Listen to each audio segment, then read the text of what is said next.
Hi. Figured I'd show my face after a wild and crazy week. We had a really big wildfire come through pretty close to us. Started out 3-4 miles away. Wind shifted in a very unusual direction. They usually don't, blow the way towards our house. So it's kind of one of those things to where, you see in the movies where it's dark, the ash is falling, you see the red glow in the distance, and you go. You grab your shit and you go. That night we were able to grab all of our pets. We left our chickens, and all of our personal belongings that we could possibly fit in our camping camper, and the kids, just keepsakes. It's kind of one of those things where you don't really realize what's important until it's that time, and you're thinking, oh shit, I should have grabbed this, or what about this? And it's like the one thing that I called my mom, and I'm like, I need you to tell me, what do I need to get, like what am I forgetting, and it's just kind of something I don't ever want to have to deal with again. But it's like paperwork, my son's ashes, titles to vehicles. It's just like the most random stuff. Insurance paperwork, it's extra clothes, I forgot shoes. It's just like, it was one of those things where you're just in such a panic, and it's getting so close so fast. You just pray to God and you leave. We have the Ring camera hooked up, so we were able to watch our home, at least on the outside. So we had internet, which meant we had power. So basically we were watching it throughout the whole night. Probably about 5 o'clock that morning, we did see, the next morning, so Saturday morning, we did see firemen come through the property, hook up hoses, things like that. So we knew the home was still there. Our belongings were still there, our sheds, our machines, things like that. Stuff that we've worked so hard for our entire life is just there. So we'd made the decision to hook up a couple trailers or a trailer, and go back, see what else we could grab. So that's what happened. We came back, we grabbed the machines, we grabbed fuel, we grabbed propane, anything that could explode. By the time we got here, the fire was just behind the house. I went inside and tried making sure I got all the paperwork I could think of. Anything else that was important, things that are just completely irreplaceable. And it's so hard to grab everything that is 100% irreplaceable. But as I was finished grabbing everything, I decided to record my home, because I thought it was the last time I was going to be there.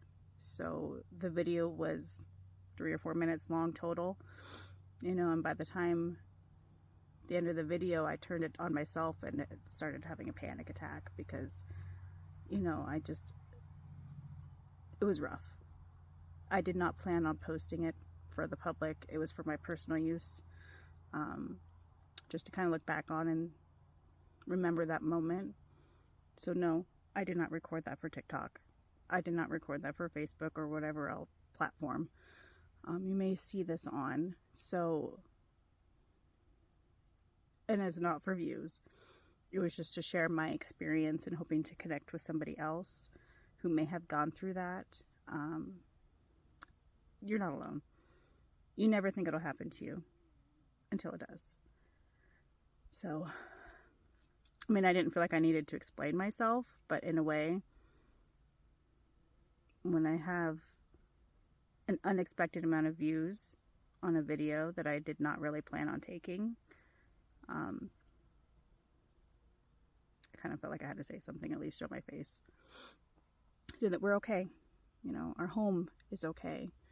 Our property on the other side of the creek and kind of right behind our house, we have 10 acres. It's pretty burnt. We've had a lot of activity over the last 5 days with firemen, dozers, power companies, things like that, coming through and checking hot spots. But the people that lost everything, my heart goes out to them, because I was almost there, and it's hard to explain. You're so grateful for what you have and the fact that you still have everything, but then you feel absolutely horrible for feeling grateful that you still have everything. Kind of like a survivor's guilt. And that's kind of what I'm experiencing, is what my daughter's experiencing. My husband, my daughter's best friend, they lost everything, you know, and they're only a couple miles down the road, you know, so it's like your heart just goes out and wants to help and, you know, do what you can. The community's been amazing. This little tiny town of Elk here in Northeast Washington, you couldn't ask for a better place to call home. Thank you, everybody, for checking in on us, asking if we need any help. Like I said, we don't. We are perfectly fine, but thank you. Again, this was just to kind of document what I was going through at that moment, not intended to be posted publicly. So I just wanted to put that out there. It's very hard for me to cry. I never cry, you know, but this is also probably the last time I will be harvesting any of my vegetables. We have a beautiful green bean trellis behind me that we made this spring, and it has produced a lot of green beans for us. But we couldn't water for the last, 7-8 days, so everything's pretty much done. Our green beans, our corn, we've harvested that already. That's all done, picked. Our dill, pickles, cucumbers, whatever you want to call them, tomatoes, literally everything I'm trying to harvest this weekend, because I have a feeling it's the last time, because it's had no water.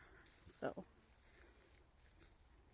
it's a crazy week. It's like, you go through something so traumatic and so crazy, and then you still have responsibilities here at home to deal with, and children and chores and school, and it's like trying to find a new normal. It's the weirdest thing ever. To everyone over in the Tacoma, Washington area, I know my home church did lift us up in prayer, and we are forever grateful for that. We love you all. Again, thank you. We are safe. We are well. We smell like smoke. It is horrible, but that's what homeowners insurance is for. So until next time, thanks.